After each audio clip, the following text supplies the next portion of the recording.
Per mi el concepte de transformació implica també com un canvi cultural, un canvi amb la forma de fer i d'incorporar la tecnologia en les nostres maneres de treballar.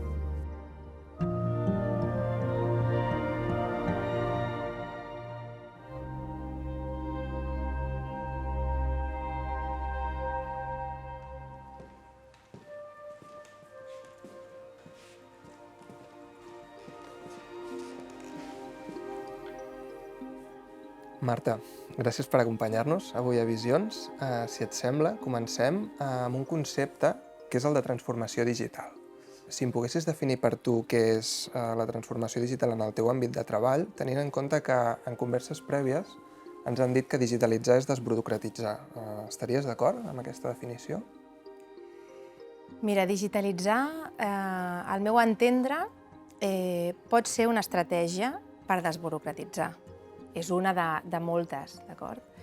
Però la línia de desburocratitzar, doncs, en aquest cas, els serveis socials, que és una de les qüestions més prioritàries, ho pots fer a través de tecnologia, digitalitzant diferents elements, però la desburocratització també l'aconseguim de moltes altres maneres, simplificant processos d'atenció, revisant les tramitacions que a dia d'avui estan dipositades als serveis socials i potser no s'haurien de fer des d'aquí, revisant tots els informes que s'han d'emetre des dels serveis.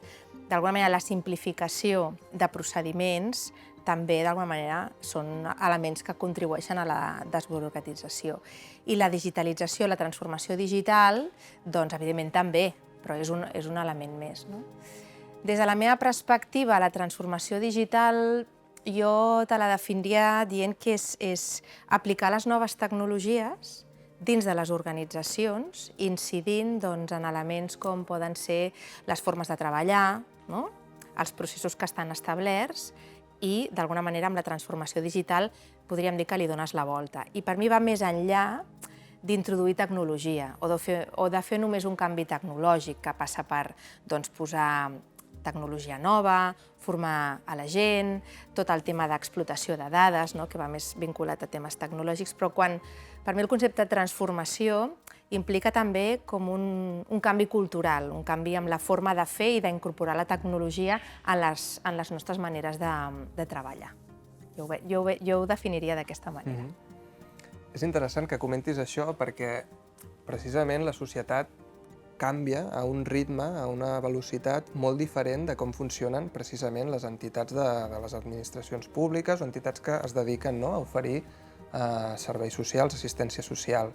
M'agradaria una mica que em diguessis quines millores creus que caldria incorporar en el sistema perquè en aquest procés d'oferir serveis ningú quedés enrere i el sistema pogués donar resposta a aquestes necessitats socials que es van generant davant de crisis, per exemple, com la que estem vivint. Jo et diria que la crisi que estem vivint, tot el que intuïem que havíem de millorar o que havíem d'incorporar en els serveis, la pandèmia, la crisi social i sanitària que estem vivint ho posa en primera línia i ens urgeix encara més a fer determinats canvis en aquests serveis. Jo diria, si hagués de prioritzar aquells elements que hem d'incorporar, que hem de millorar, que hem de desenvolupar, seria l'accés. Accés, accés, accés. Accés vol dir, per mi, diversificar els canals d'atenció, i això és accés. Era quelcom que jo penso que teníem identificat, però ara ja és una realitat. El canal presencial és un més. Tens el canal telefònic, que ha agafat molta força, i tens el canal de la videotrucada, podríem dir-ne. Treure el màxim profit de tots aquests canals, repensar les atencions des d'aquests canals, i l'altre element que crec que hem de plantejar-nos molt és com democratitzem aquests canals, que siguin realment accessibles per tothom, que tothom que se sent més còmode o que no pot o no vol moure's del seu domicili pugui comunicar-se, pugui accedir al servei de forma telefònica, amb qualitat i rebent l'atenció que necessita, o bé amb un format de videotrucada. I que això sigui factible i possible a totes les llars de la ciutadania, tinguin més o menys recursos econòmics. És a dir, que aquesta democratització de la digitalització i de la bretxa digital és com molt important. Aquests serien per mi els canals d'accés, els canals d'atenció crec que és un element que hem de desenvolupar. El presencial el tenim molt desenvolupat, ara ens hem de dedicar als altres.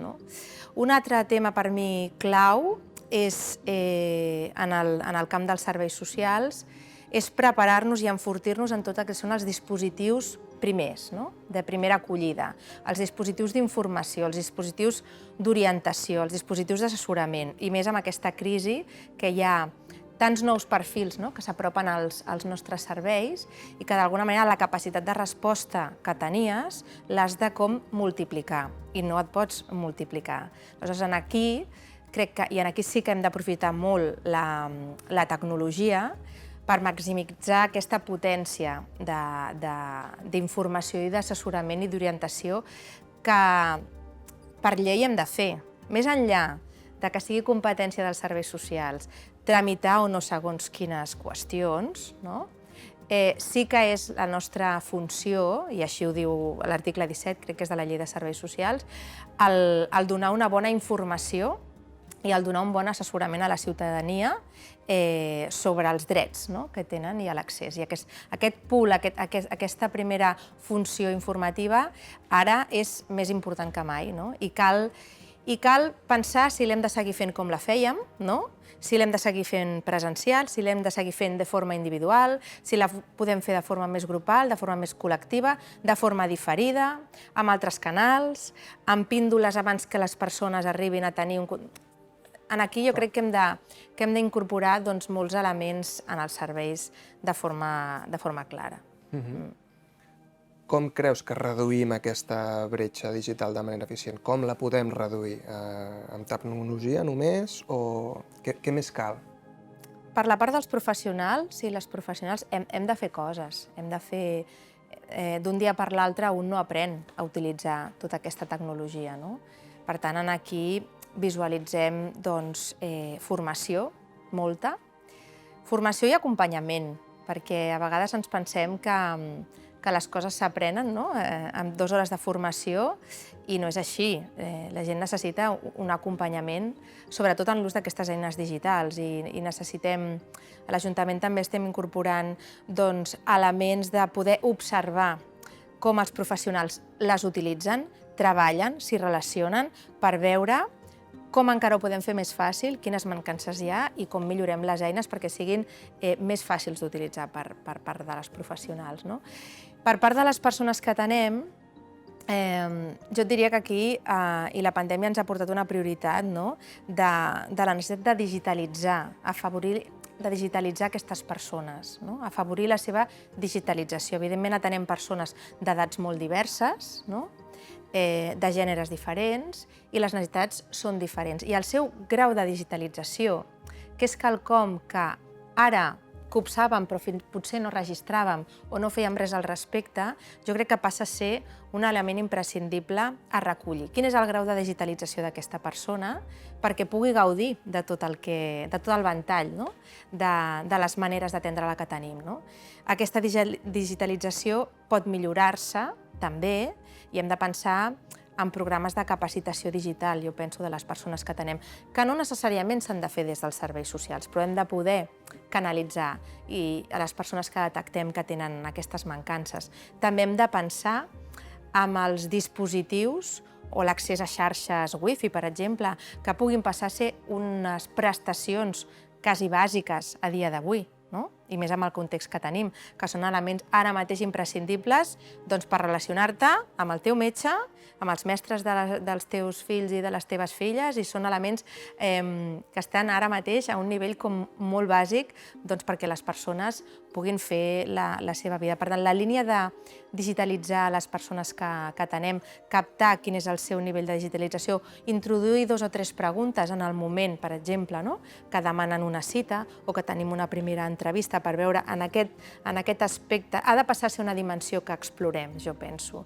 Quin grau de digitalització tenen i tenir 2 o 3 línies, diguéssim, de resposta per a aquelles persones o aquells col·lectius que veiem que clarament estan en una situació desfavorable perquè les seves competències digitals o mitjans digitals no són els mínims.